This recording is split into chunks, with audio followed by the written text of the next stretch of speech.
हर हर महादेव, देवों के देव महादेव के चरण में प्रणाम करता हूँ। दुर्गा माँ के चरण में प्रणाम करता हूँ। सरस्वती माँ के चरण में प्रणाम करता हूँ। गणेश भगवान के चरण में प्रणाम करता हूँ।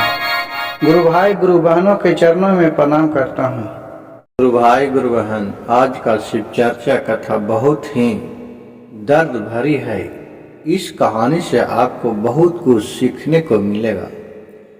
आज का समय के अनुसार इसी पर एक आधारित कथा है। एक पिता और पुत्र का। एक गांव में एक ही व्यक्ति के एक बेटा था। वो पुत्र को अपने बहुत प्यार से पढ़ाया लिखाया। जब बेटा पढ़ लिख के सियाना हो गया तो सोचा गुरु भाई गुरु बहन, जब बाल बच्चा हमको सियाना हो गया, चलते हैं इसको शादी विवाह कर देते हैं।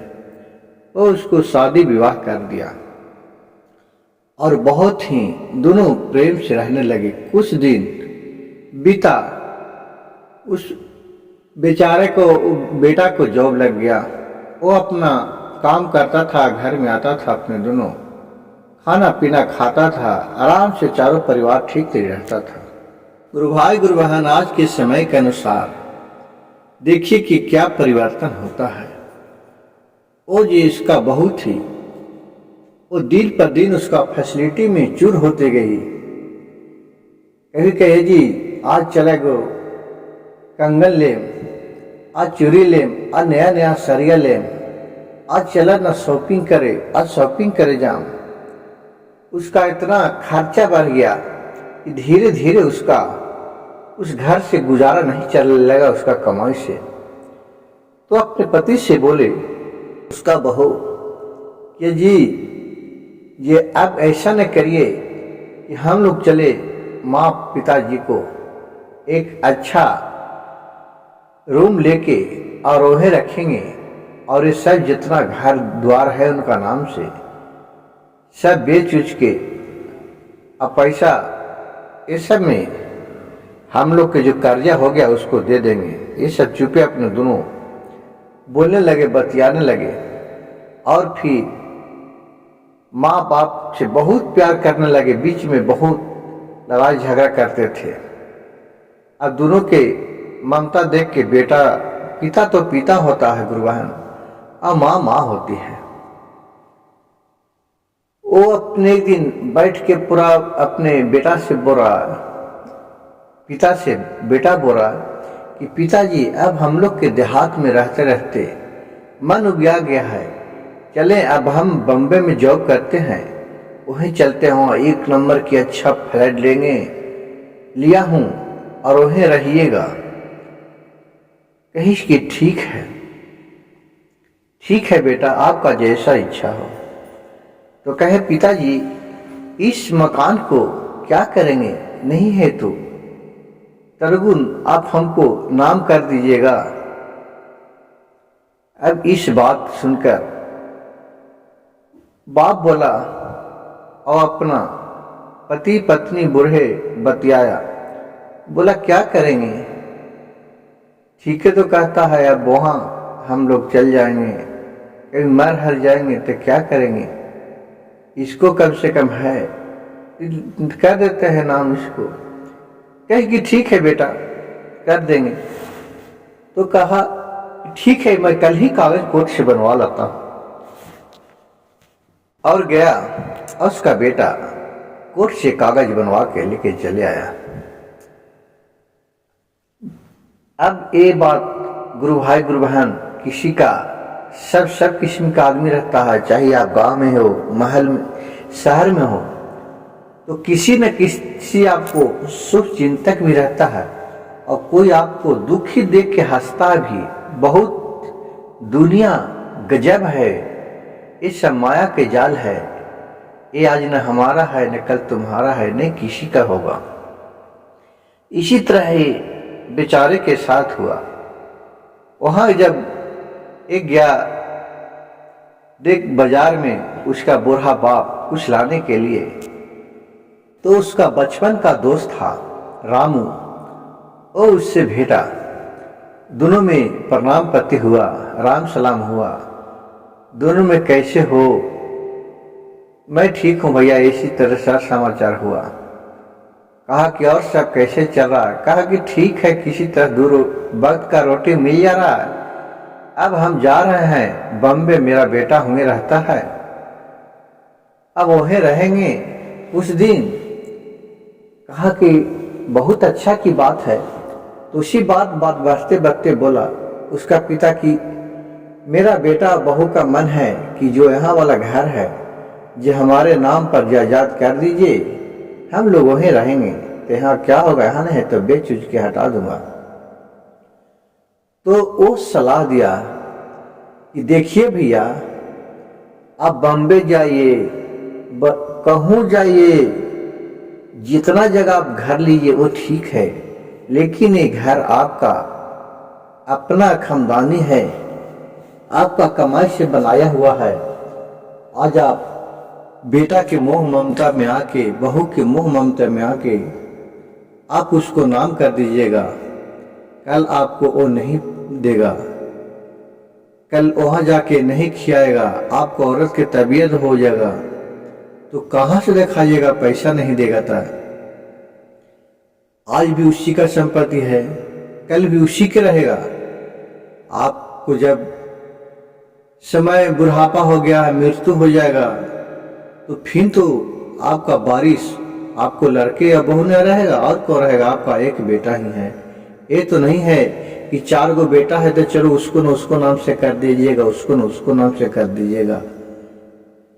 ये हमको हिसाब से इसमें दाल में कुछ काला लगता है, यानी उसका मन में, आपको जो बेटा बहू के जो मन में चल रहा है वो कुछ गजब चीज का हमको विचार चल रहा है कि आपको यहाँ से फुसला मला के ले जाएगा और सारी संपत्ति अपने नाम करवा लेगा और फिर वो सब बेच देगा और आपको वहां भी नहीं रखेगा। जाएगा 6 महीना साल भर अच्छा से रहेगा और फिर बात बात में लड़ाई करके आपको घर से निकाल देगा। तो आप क्या करेगा? आप तो दर दर के ठोकर खाइएगा। ये सब वहां से मान लिया कि रूम अगर किराया पर ले लेगा, कहेगा कि अपना है, और फिर वहां से चला जाएगा। दोनों बेटा बहू उन लोग तो कहो भी कमा खा लेगा भैया, लेकिन आप बुढ़ापा में कहाँ कमाइएगा? इसलिए हमको हिसाब से तो लग रहा है कि इसको उसका नाम पर नहीं कीजिए। आपका नाम है तो आप ही का नाम रह दीजिए। जब आपका समय खत्म हो जाएगा तो बारिश तो ही ना होगा। तो इसका बूढ़ा बाप का समझ में आ गया। कहा कि हाँ दोस्त, ये तो तुम ठीक बात बता रहा है। अरे उसके पास तो पैसा की कमी है ही नहीं है, तो फिर उसको नाम से करवाने के लिए क्यों जायदाद परेशान है? कहा कि ठीक है। घर गया। अब उसका बहू और बेटा था जो पूरा उसको पापा पापा, मम्मी मम्मी खूब कहाँ उठाओ कहाँ बैठाओ कर रहा था। कहा कि हाँ पिताजी लीजिए ना, लाए हैं आपको, पेपर साइन कर दीजिए। तो पिता बोला कि बेटा जब हम मर ही जाएंगे, अब बुढ़ारी का समय है, जो भी 10 वर्ष 20 वर्ष बचूंगा उसके बाद तो सारी संपत्ति का जायदाद का मालिक तू ही होगा, तो नाम से क्यों करवाने के लिए अभी परेशान है? जहां है उसे रहने दो। कहा कि पिताजी आपको बोले ना कि मेरे नाम से कर दीजिए, मर जाइएगा तो होगा कि नहीं होगा क्या मालूम है। तो पिता बोला कि बेटा तो कौन होगा इसका वारिस बताओ। और तो हमको 4 गो लड़का नहीं है, ये है ये तुम ही है। उसी करते करते दोनों में लड़ाई पसर गया बाप बेटा में। तो बेटा बोला कि नहीं करिएगा, तो मेरा पैसा इतना लगा वहां कोर्ट में, उसको कौन देगा? कहा कि बेटा उस पैसा से क्या तुमको दिक्कत है? नहीं बना, नहीं सहन करूंगा। कहा कि नहीं सहन कीजिएगा? कहा कि नहीं करूंगा। उतने में बारिश आ रहा था। घर के दरवाजा के बाहर दिख रहा बहुत कस के बारिश आया। तो जो उसका माँ थी लड़का के, वो गई वहां से कपड़ा उठाने के लिए। बहू ने तुरंत जाके दरवाजा बंद कर दिया और ताला मार दिया। कहा कि अब जब तक तू साइन नहीं करेगा कागज पर, जब तक मैं तुमको उस बुढ़िया को अंदर नहीं आने दूंगा, भरे उबारे से मरे। और ये तो पूरा घिघियाने लगा बेटा कि नहीं, हमको दे दो दे दो दे दो, चाबी दो। कहा कि नहीं, तुम आगे साइन करो। ऐसे में दोनों पूरा लड़ पड़ा। फिर जबरदस्ती खींच के चाबी और जाके दरवाजा खोला और अपने बूढ़ी को लाया। उसका बहुत ही कस के तबीयत हो गया, तुरंत हॉस्पिटल लग गया। और फिर उसमें बहुत पैसा लगा और उसका देहांत हो गया। गुरु भाई गुरु बहन, सोचिए कि संपत्ति के लोभ में आज का कैसा उस बेटा बहू निकला। सोचिए कि जब एक बेटा पिता अपने बेटे के लिए क्या क्या करता है, और उसी पिता को उस बेटे ने संपत्ति के चलते, ऐश मौज के चलते अपने माँ को हत्यारा बन गया। और इस पर रोक रोक के बूढ़े बाप बहुत बिलखने लगे और बोले, हे गुरुदेवों के देव महादेव, हमारे जैसा पुत्र इसको भी दे, और तो मैं कुछ भी नहीं कर सकता हूँ। अपने बेटा को इतना लाड दुआर से पोला सा पाला, ये सब किया, मैं सब बर्दाश्त किया, लेकिन हम यही आपसे प्रार्थना करते हैं भोलेनाथ कि मेरे पुत्र जैसा इसको भी पुत्र दे, कि जो हमसे भी ज्यादा इसको करे। गुरु भाई गुरु बहन, मेरी कहानी अच्छा लगे तो मेरे वीडियो को लाइक कीजिएगा, सब्सक्राइब कीजिएगा, शेयर कीजिएगा। हर हर महादेव, घर घर महादेव। इस कहानी से हमें यह सीखने को मिलता है कि जब एक पिता और एक पुत्र का, दोनों के बाप बेटा पर विश्वास नहीं था, तो दुनिया तो आज का गजब ही है। किस पर किसको विश्वास किया जाए, जिसका कुछ कहा नहीं जा सकता है। हर हर महादेव।